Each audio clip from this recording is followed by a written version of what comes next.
আসল মানুষ হওয়া যায় না, জন্মগত মানুষ হওয়া যায়, গুণগত মানুষ হওয়া যায় না। মানুষের ঘরে জন্ম নিয়েছে আসাদ, মানুষের ঘরে জন্ম নিয়েছে তাসলিমা নাসরিন, মানুষের ঘরে জন্ম নিয়েছে খুনি হাসিনা। কিন্তু মানুষের ঘরে জন্ম নিয়ে তারা মানুষ হতে পারে নাই, বরং কুত্তার চাইতে নিকৃষ্ট হয়েছে। তারা বাংলাদেশ থেকে পালিয়েছে, তারা ঠিক কিনা জুড়ে বলেন।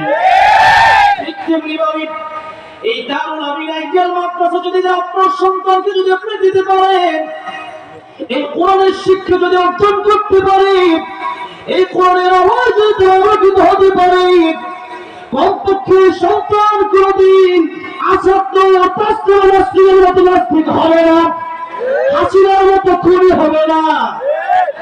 এই জন্য আজকে যখন আমাদের সন্তান জন্ম নেয়, তখন সন্তানদেরকে যদি আমরা কোরআন যদি না পড়াই, এই দুটি আয়াতের মাধ্যমে বোঝা গেল কোরআন না পড়লে জন্মগতভাবে মানুষ হওয়া যায়। আরে খাইতে তো পারে গরু, ছাগলও খাইতে পারে। গরু ঘুমায়, ছাগলও ঘুমায়, মানুষও ঘুমায়। গরু ছাগল কুকুর বাচ্চা জন্ম দেয়, আপনার বাচ্চা জন্ম দেন। তাহলে গরু ছাগল আর আপনার মধ্যে পার্থক্যটা কোথায়? কোরআনের জ্ঞান যার মধ্যে নাই, আল্লাহ বললেন লাহুম কুলুবুন লা ইয়াফকাহুনা বিহা ওয়া লাহুম আ'য়ুনুন লা ইউবসিরুনা বিহা ওয়া লাহুম আযানুন লা ইয়াসমাউনা বিহা উলাইকা কাল আন'আমি বাল হুম আদাল أولئك هم الغافلون। কলব আছে, সে কলব দিয়া আল্লাহর কোরআন যারা গবেষণা করলো না, তাদের কান দিয়ে তারা আল্লাহর কোরআন শুনলো না, চোখ দিয়ে আল্লাহর কোরআন দেখলো না। কোরআন দেখলে, কোরআনের আলোচনা হলেই, কোরআনের মাহফিল হলেই দীর্ঘ ১৬ বছর আমরা দেখেছি কত মানুষ নবীর জান্নাত ছিল, তাদের গায়ে শুধু আগুন জ্বলত, ফিকিরা। আপনারা মনে করবেন এখন তো স্বাধীন হয়েছে ঠিক, কিন্তু স্বাধীনতা রক্ষা করা বড় কঠিন। তারা চলে গেছে গতকালকে আমেরিকায়, আবার যখন ট্রাম্প বিজয় হয়েছে, এখন কিছু লোক কইতাছে আইব বলে তুমি আসো, আল্লামা সাইদের ফুলের বিচার তোমারে করবো, তোমার বিচার করার জন্য আমরা বসে গেছি।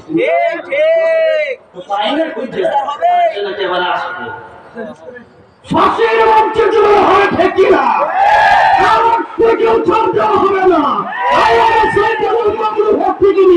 যাদেরকে কারাগারে বন্দী করেছো, খুনি হাসিনা সহ সবগুলোর বিচার হবে বাংলার জমিনে।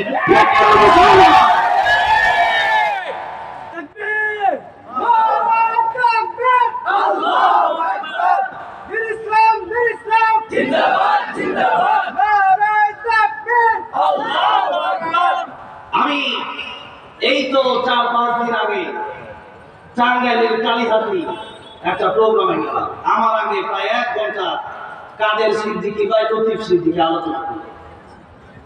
আলোচনা করতে করতে বলতেছে আমার কোনো পাপ নাই।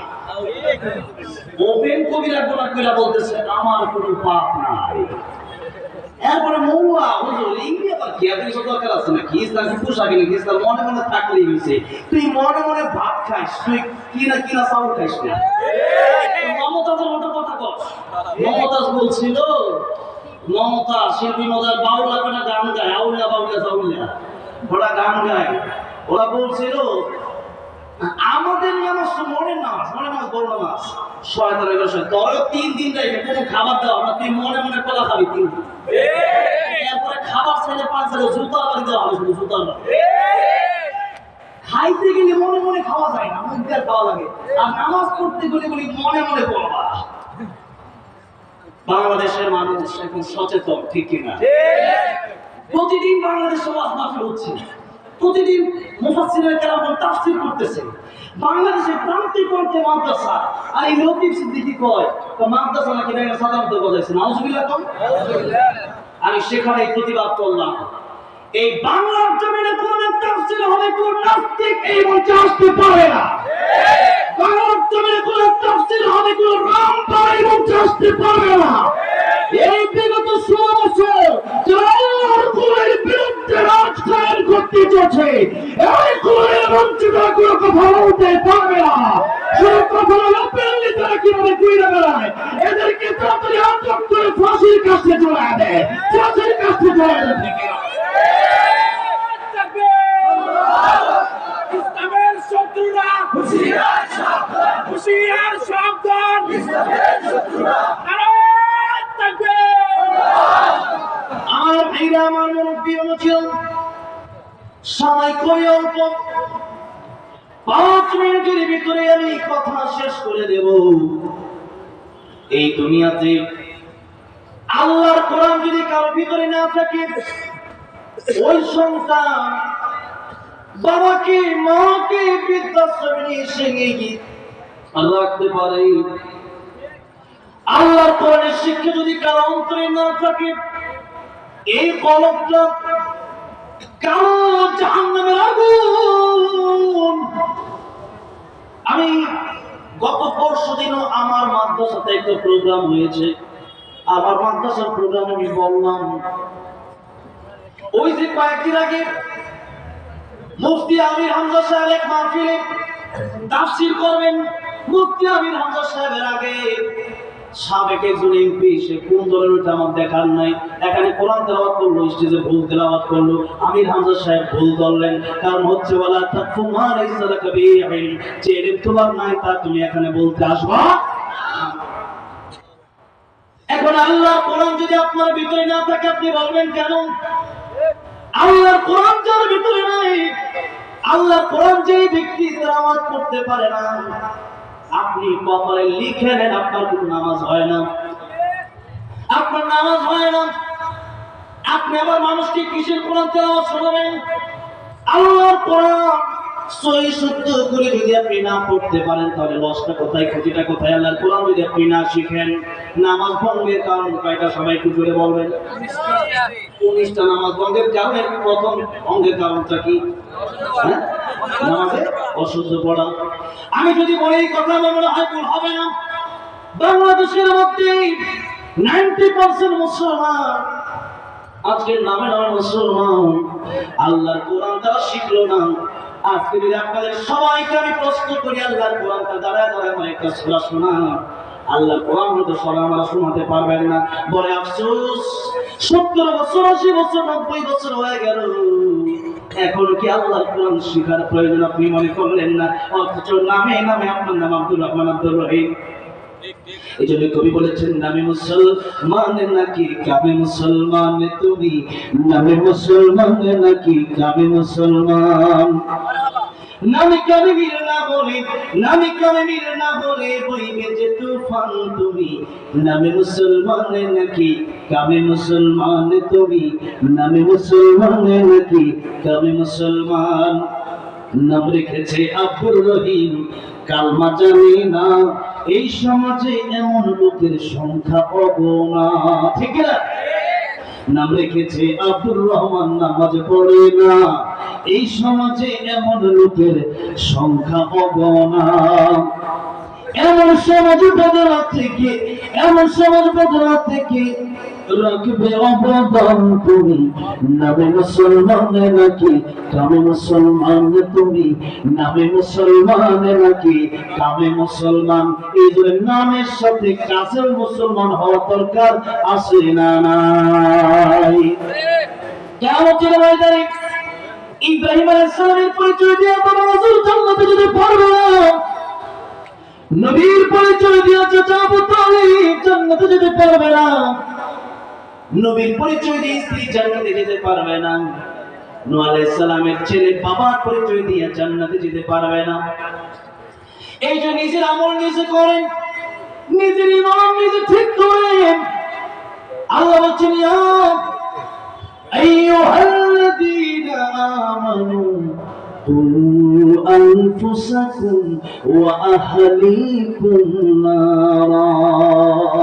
হে ঈমানদাররা, নিজেরা জাহান্নামের আগুন থেকে বাঁচাও, পরিবারকে তোমরা জাহান্নামের আগুন থেকে বাঁচাও।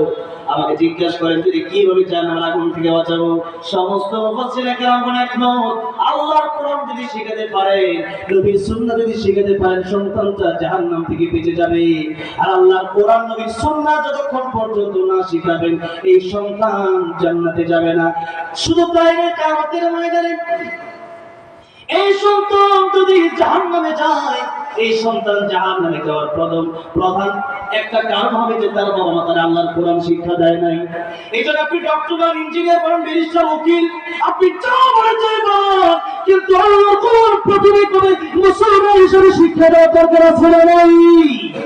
আজকে আমরা আল্লাহর কোরআন শিক্ষা দিতে রাজি না। মনে করি আল্লাহর কোরআন শিক্ষা দিলে মনে হয় রিজিক আসবে না। আরে না, রিজিকের মালিক তো আমার আল্লাহ। পৃথিবীর কার বাপের ক্ষমতা আছে নাকি যে একটা চাউল সে ব্যক্তি বানাবে? বানাতে পারবে কেউ? একটা মুরগি, যে মুরগি প্রতিদিন খান, কেউ কি বানাতে পারবে একটা মুরগি? কেউ একটা মাছ বানাতে পারবে? তো সব খাবারই তো আমার আল্লাহ দিচ্ছেন। আমরা তো কোরআন পড়েছি না, খেয়ে তো মরি নাই, কোরআন দাওয়াতের অভাব নাই, খাওয়ার অভাব নাই। হুজুর জিজ্ঞাসা দেখলেন কয়দিন না খেয়ে রয়েছে, আর আপনার ঘরে 40 পদের খাবার আছে, কিন্তু আপনি চাওয়ার চাইলে রুটি ছাড়া কিছু খেতে পারেন না। আপনার ঘরে 1000 রকমের খাবার আছে, আপনি খাইতে পারেন না। আর হুজুরের ঘরে খাবার নাই, হুজুরের বেতন 10,000, কিন্তু হুজুর দাওয়াত খাইতে খাইতে কুল পায় না। তাহলে বোঝা গেল রিজিকের মালিক কে? আল্লাহ যদি রিজিকের মালিক হয়, আগে তো অনেকে অনেক প্রশ্ন তুলতো, এখন এই যে দারুল আমিন আইডিয়াল মাদ্রাসা, এই মাদ্রাসাটা আমার মাদ্রাসা, রাষ্ট্রবিজ্ঞানের মাদ্রাসা গাজীপুরে, আমরা তো এখন এমন ভাবে পড়াই, এখন আর প্রশ্ন করার কোনো সুযোগই নাই। বাংলার সাথে অঙ্ক, ইংরেজি, আরবির সাথে বাংলা, অঙ্ক, ইংরেজি সবই আছে। তবে এই কথা মনে রাখতে হবে, বাংলা, অঙ্ক, ইংরেজি একদিন শেষ হবে। ও বাবা, ও ভাই, আল্লাহর কোরআন কোনদিন শেষ হবে না। বরং যারা আল্লাহর কোরআন পড়বে, কিয়ামতের ময়দানে আল্লাহর কোরআন তাদেরকে সুপারিশ করে করে জান্নাতে নিয়ে যাবে। চিৎকার মেরে পড়া যাবে না সুবহানাল্লাহ। ইন্না নাহনু নাযালনা যিকরা ওয়া ইন্না লাহু লাহাফিযুন।